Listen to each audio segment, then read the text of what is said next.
செய்து பூஜிக்கும் பக்தி அதிலும் உன்னை காணலாம்.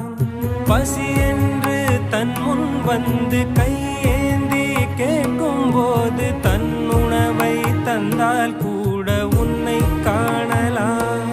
உன்னை காண பல கோடி இங்கு வாரி இறைக்கிறார்கள்.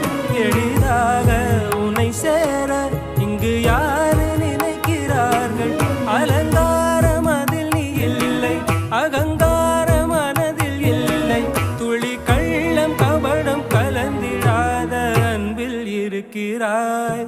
உணர்ந்தேன் உனையே உனையே மறந்தேன்